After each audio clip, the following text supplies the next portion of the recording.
Are you currently engaged in or considering the Daniel fast? Well, in this video, we're going to explore what the scripture says about how and why the prophet Daniel fasted and how his fast impacted him both spiritually and naturally. Let's go.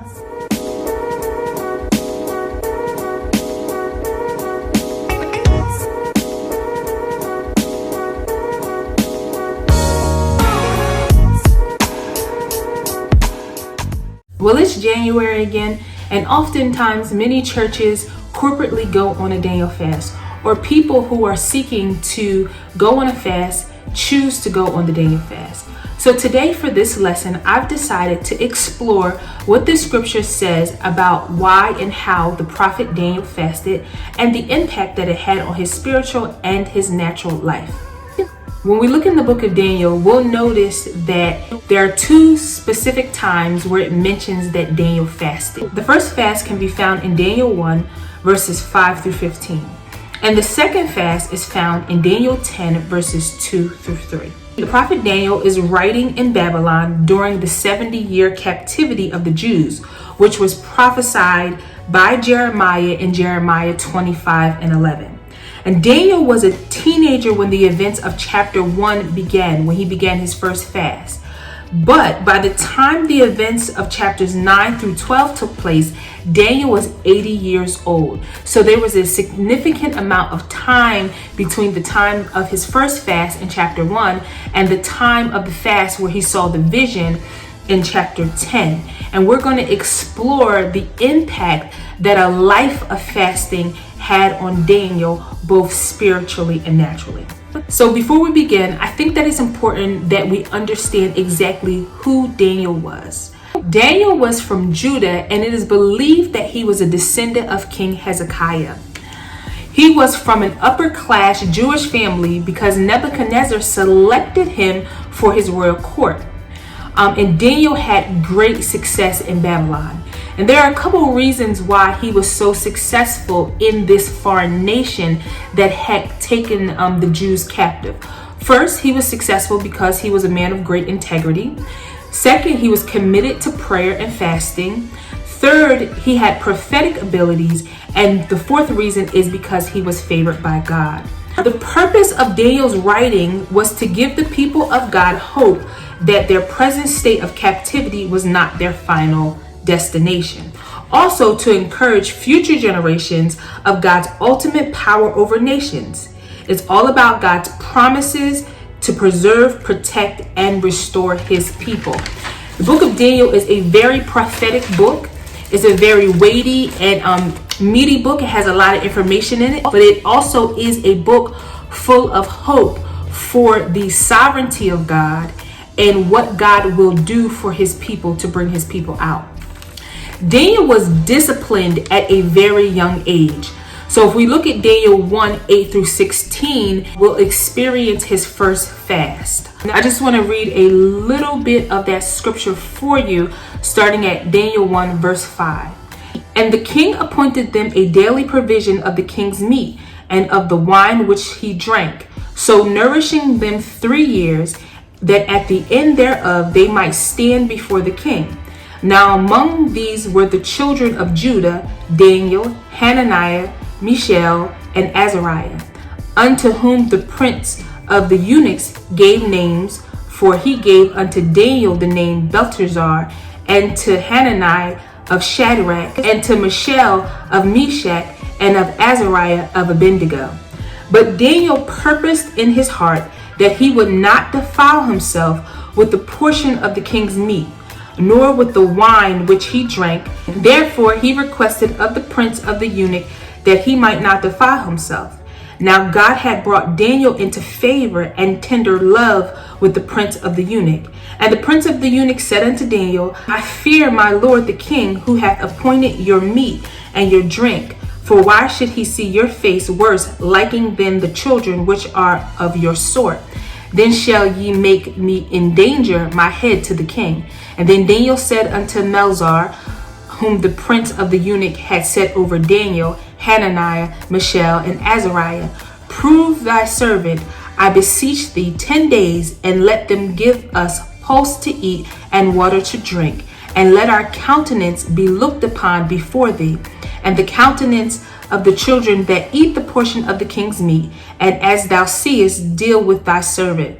So he consented to them in this matter, and proved them 10 days.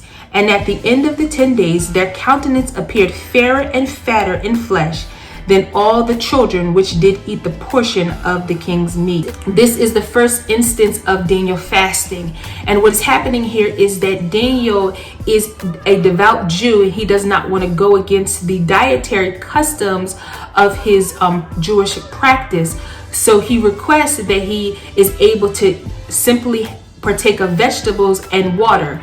But the concern is that if he does not eat meat, if he does not drink the wine, if he does the diet that is recommended by the king, that he will not be as healthy and as fit as the other boys who have been taken into captivity and who are now going to be presented to the king at the end of 3 years. The story lets us know that although Daniel abstained from those pleasant foods, the pleasantries that will be given to him by the king, he still was very healthy.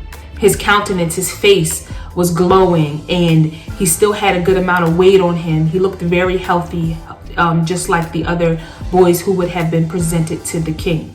Daniel was disciplined, as I said before, he was disciplined at a very young age.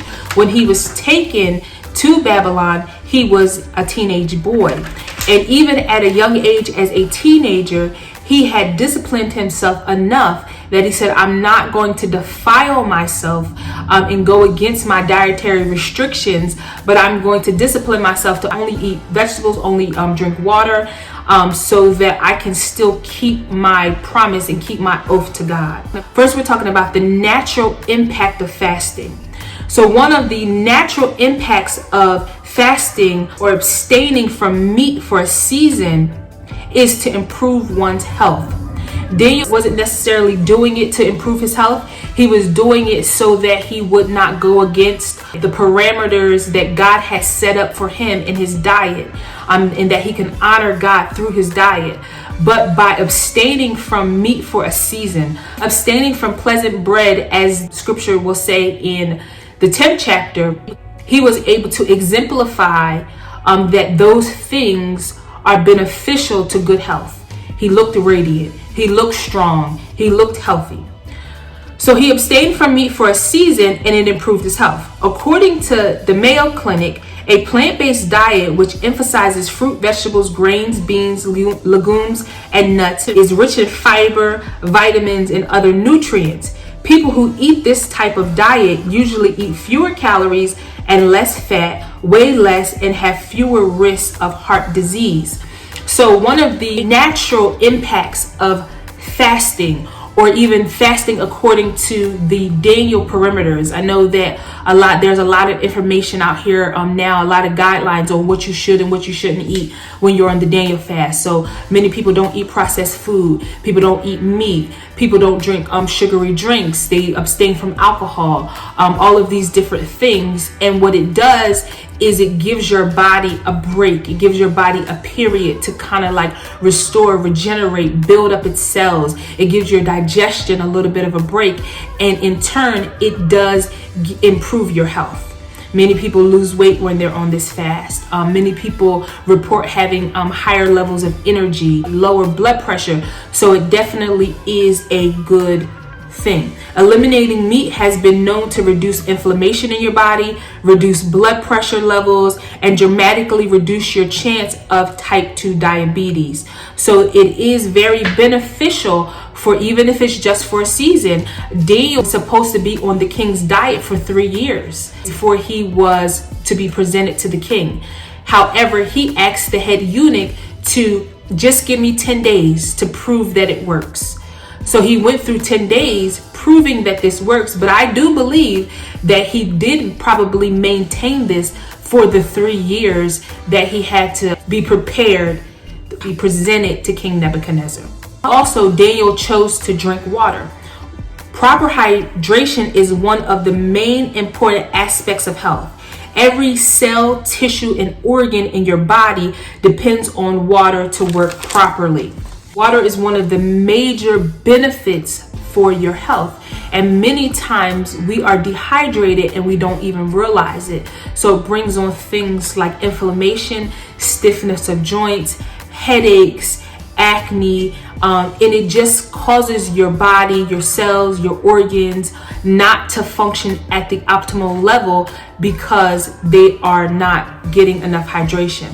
So as we partake in this Daniel fast, hydration is key. Drinking water, drinking more water, allowing that to be a part of your daily regimen. So as Daniel fasted, he was an example of how fasting is beneficial to your health. He also was an example of how fasting is beneficial for your spiritual life. So if we look at his example of fasting in Daniel, the 10th chapter, in Daniel 10, 2 through 3, it says, "In those days I, Daniel, was mourning 3 full weeks, and I ate no pleasant bread, neither came flesh nor wine in my mouth. Neither did I anoint myself at all, till 3 whole weeks were fulfilled." So if we look at this scripture, we see that Daniel had received a great vision of war, and he fasted 3 weeks as a result of mourning over this war. And Daniel was able to see and to hear from God in a way that others around him could not. So one of the examples that we get from Daniel here is that fasting draws us closer to God, and it allows us to hear the voice of God more clearly. It allows us to be more spiritually in tune, setting ourselves aside for a time of fasting, a time of consecration, a time where we, in a sense, we deny our flesh from those things. One of the main things that pleases our flesh are the things that we consume in our bodies. Also, what fasting did for Daniel is it calmed his fears. It also caused Daniel to be favored by God. So we'll see as Daniel was fasting, the hand of God touched him. It calmed his fears, and it reassured him that he was esteemed or favored by God. So as you embark on this journey, as you embark on this Daniel fast, or as you consider this Daniel fast, just remember that it will have an impact on you both physically and both spiritually. It will invite more health and vitality into your body, as well as draw you closer spiritually to God. So if you're deciding to fast, it is not a bad decision. It will only help you. I pray this lesson was beneficial for you today, and that you have success, spiritual and physical success, as you embark in your fasting journey. Also, if you are looking for an organic and healthy substitute for coffee during this time of fasting, I am the owner of the Healing Tea Company, and I will link the website to my tea store. I know that you'll enjoy these teas. They are super delicious and super good for you. They have a lot of healing and medicinal properties in them. And if you enjoyed this video, please don't forget to like, subscribe, comment, and share, and I'll see you next time. Take care.